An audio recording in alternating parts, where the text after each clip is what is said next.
السلام عليكم. ازيكم يا غاليين؟ عاملين ايه؟ يا رب ايامنا كلها تبقى سعادة وفرح وكل حاجة حلوة. النهاردة هنعمل مع بعض ايه؟ كرات البرجر. طبعا ان احنا نشتري حاجة من بره دي بقت رفاهيات، ان احنا نروح ناكل في مطعم بقت من الحاجات كده اللي نقول ان شاء الله ترجع تاني واحسن. فكل حاجة نحاول نعملها في البيت. هنحتاج ايه النهارده؟ كل اللي احنا هنحتاجه نص كيلو من الدقيق، عليه باكت من الخميره او معلقه كبيره من الخميره، نص معلقه من الملح، معلقتين كبار من السكر، ونص معلقه من البيكنج باودر.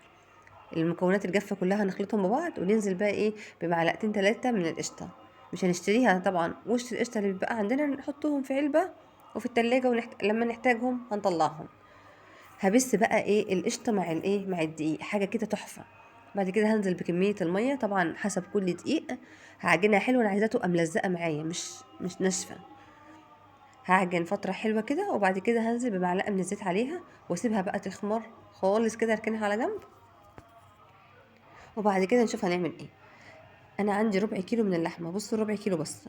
هنطلعه واحط نص باكت من ايه من خلطه البرجر، موجوده في اي سوبر ماركت، في اي عند اي عطار. هحط بس نص الكميه، عشان هي الباكت بيبقى محتاج ايه نص كيلو، انا عامله ربع كيلو بس. وهعمل بقى كرات صغيره من من البرجر ده. انت بقى عايزه تعملي اكبر اصغر، دي حاجه ترجع لك براحتك خالص.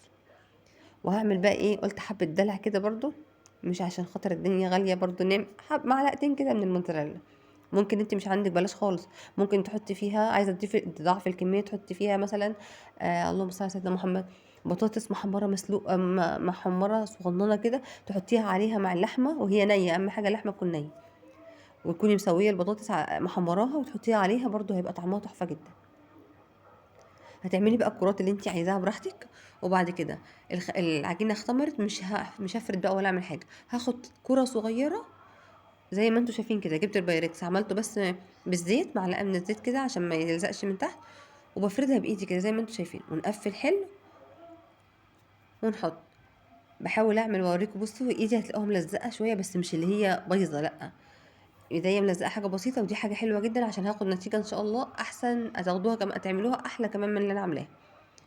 هتعجبكم جدا وهتنبهروا بيها والله جدا. العجينه دي ممكن تعملوا بيها بيتزا، تعملوا بيها اي حاجه انتوا عايزينها، كايزر فينو. طبعا سبت بقى لحد لما اختمر التاني، وبعد كده جبت معلقه من اللبن، وبالفرشه كده بالراحه، ما بضغطش قوي علشان خاطر من ما نخليش الهواء يرجع تاني. وبعد كده هنفتح بقى الفرن، هيكون طبعا الفرن بنسخنينه بقى لها مثلا من ربع ساعه، يكون سخن جدا، نحطه على الرف اللي في الوسط ده.